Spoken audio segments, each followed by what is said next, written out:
morning. Good morning. How's everybody? Great. Hey, that was great. Thank you so much. We're going to be hearing more from him later. All right, our theme for the month has been, what's love got to do with it?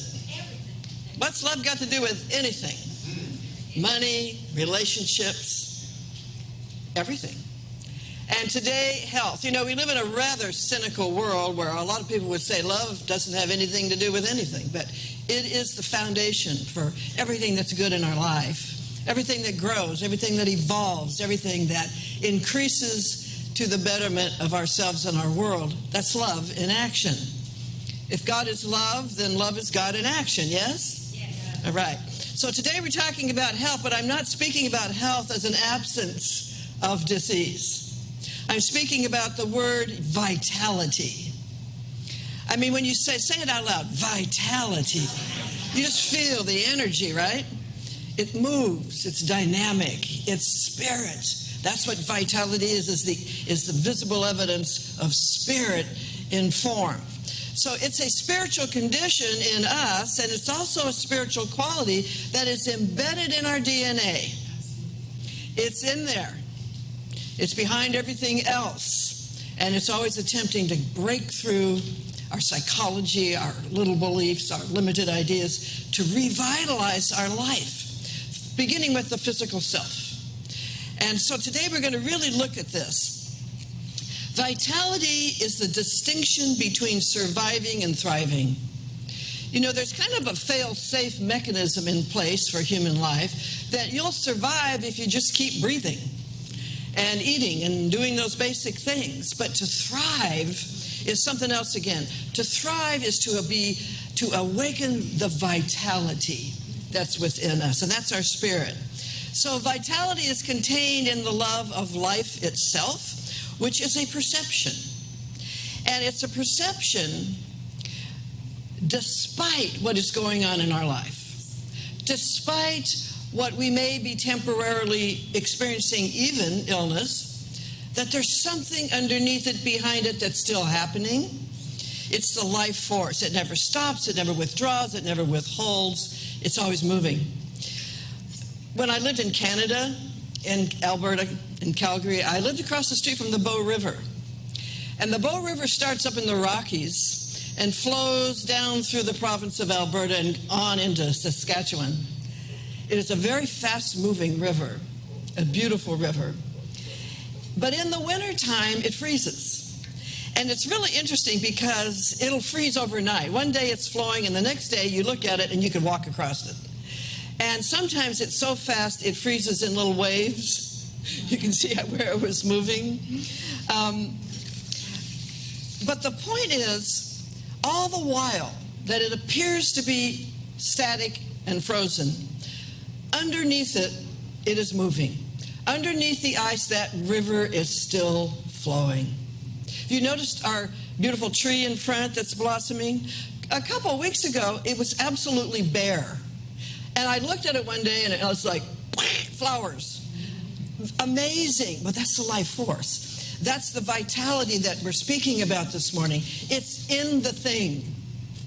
It's in you. It's in me. And that is our ability to recover, our ability to transcend limitation, even of the physical kind, our ability to reveal that wholeness as a brand new self. And this is what science is moving into to understand too, is that healing is not a progression and it's not a fix. It is a renewing of a wholeness matrix that was there all the time.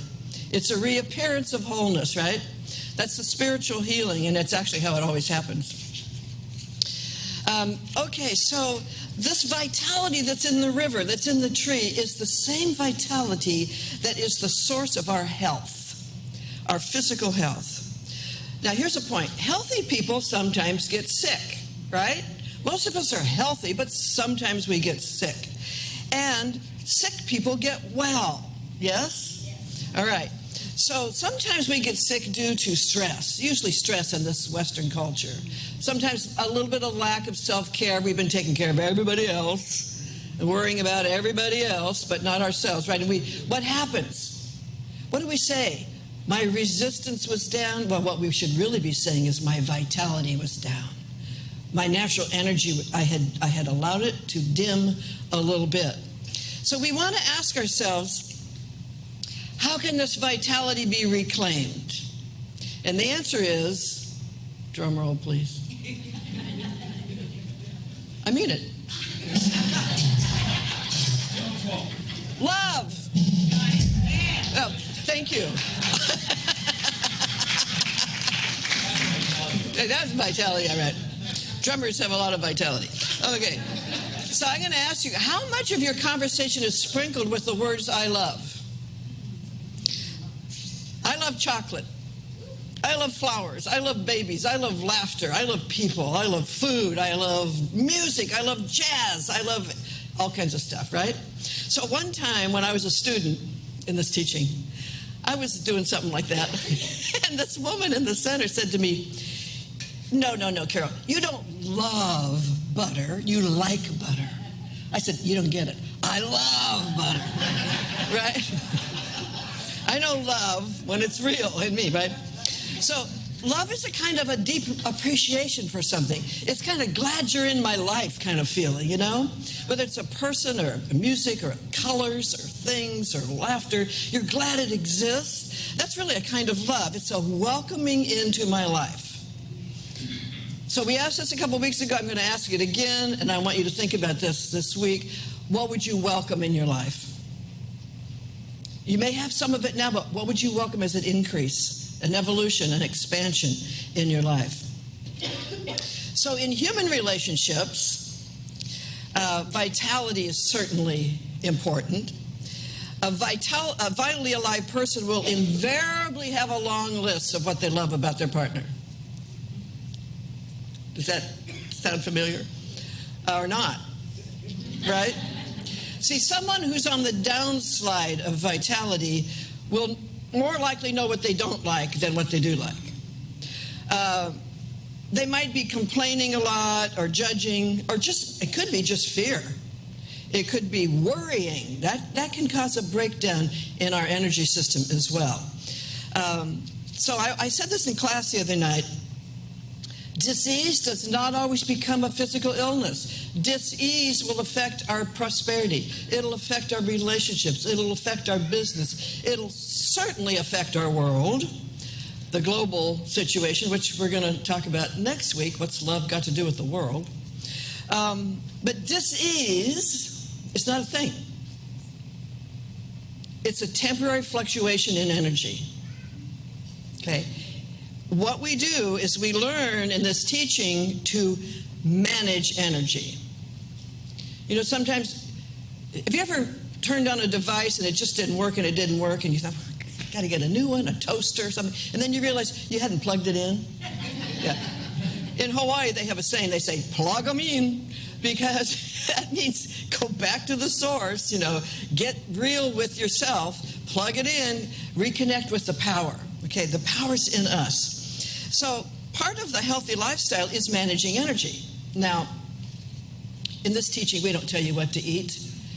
We tell you you have enough intelligence to know what's right for you. But it is true that natural food has more energy than processed food, right? We all know that. We know that energy activates energy, and that means exercise or movement.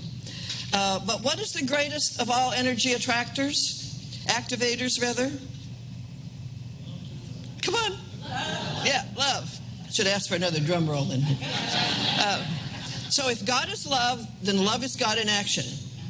So say it out loud. I am love in action. I am love in action. You're God in action. And that God in our teaching is a verb. It is not a man in the sky. It is the life force. And it's intelligent. Right? And it is being all life. It means it's in us. It's what it is embedded in our DNA. All right? It's our potential. All right, so how much love do we allow ourselves to feel? Are we waiting for someone to come along to do that for us? Be honest, a lot of people are. All right? Or for something to change in the world first. That's easy to feel that way. You know, when things get better, then I'll feel better. But no, here's the truth. Love is always present. It's always available to anyone, anywhere, under any circumstances. This is Black History Month. Look at Dr. Martin Luther King Jr., who made such an incredible change in our world for the better. He said, "I have decided to stick with love. Hate is too great a burden to bear." Now, isn't that the truth? When do you feel the best? When do you feel the most alive, the most vital? Isn't it when you're loving and compassionate and caring and enjoying other people? And how do you feel when you're judging and condemning and resisting and pushing against? It's like the witch that melts in The Wizard of Oz. Your resistance is down. And then one of those old beliefs pops up like it's flu season, and you're very susceptible, even though your conscious mind says, "I don't believe that." But if this maelstrom of negativity has been whirling around, and that doesn't make you a bad person. It could make you a caring person who's just worried, but it will affect your physical health. We get back to love. So it's a choice we make, like Dr. King made and Gandhi made and Malcolm X made. They got to a place where they understood this is about humanity, not just some people. And that's love, when we include the whole thing, right? Say it out loud. I love humanity. I love humanity. You know, that's something I say every morning, because I know individuals can really get to me as they can to you, right?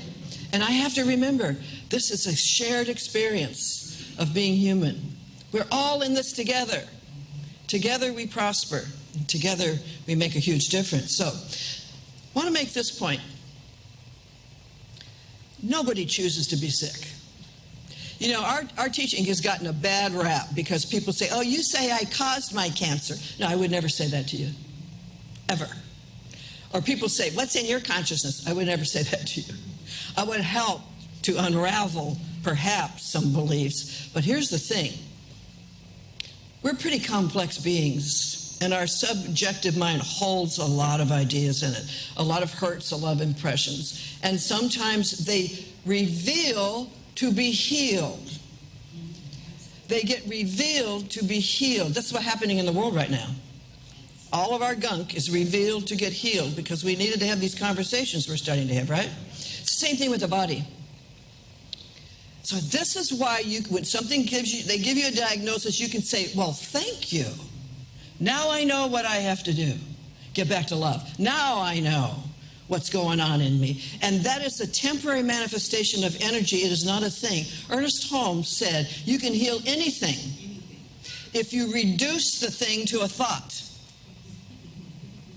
So a physical state, a tumor, or this, they're not things they created themselves. They arose out of the field of consciousness. Everything arises from consciousness. If we can accept that, we're in the power seat.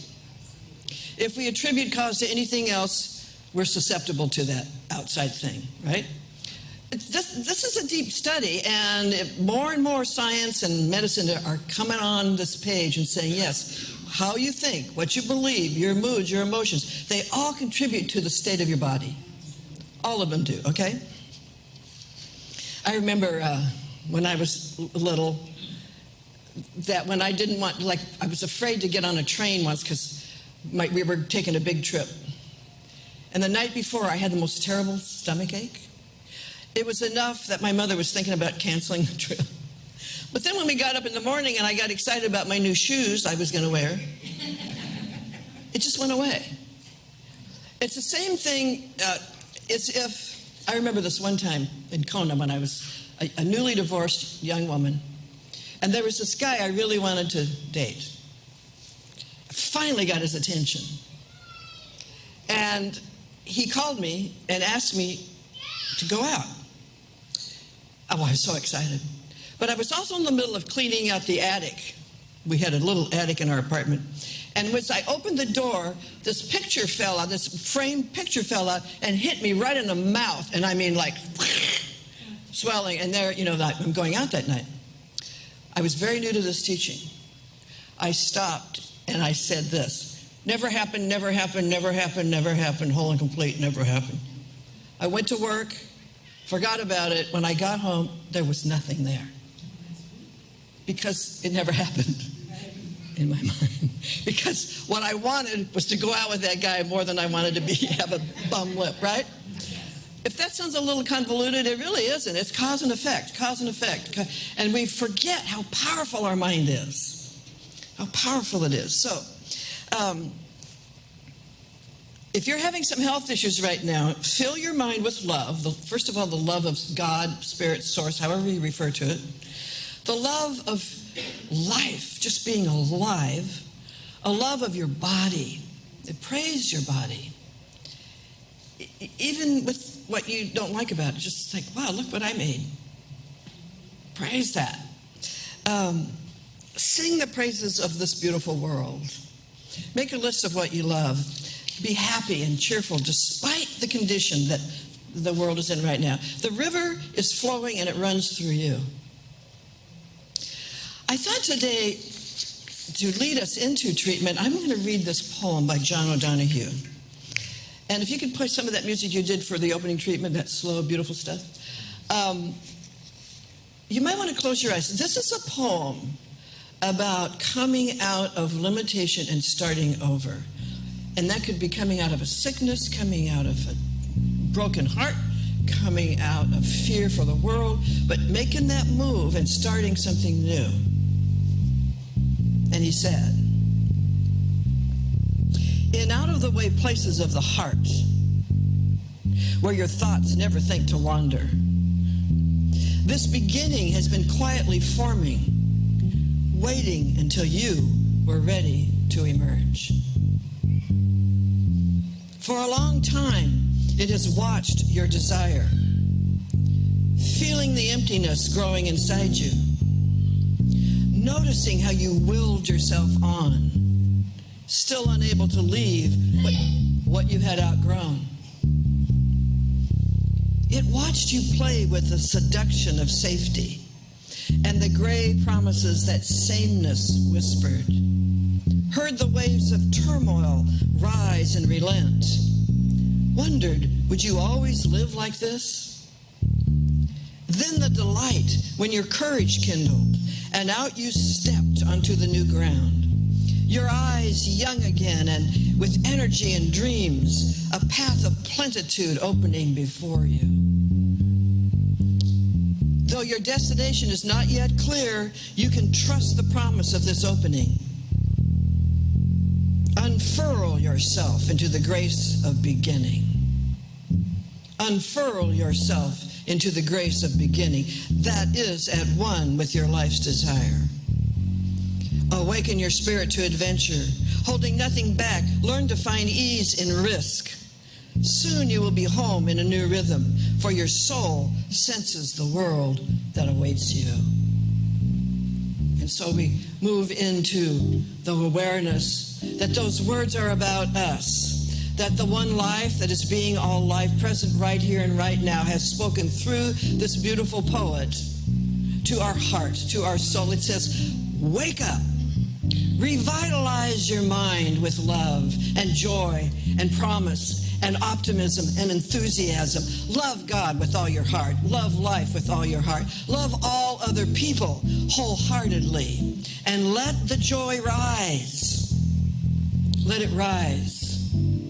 Let it rise as the words, I love.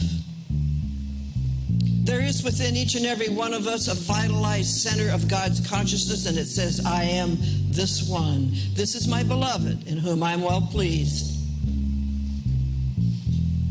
There is within us that wholeness matrix that is never damaged nor diminished by any diagnosis, any prognosis, or any past event, or any current one for that matter.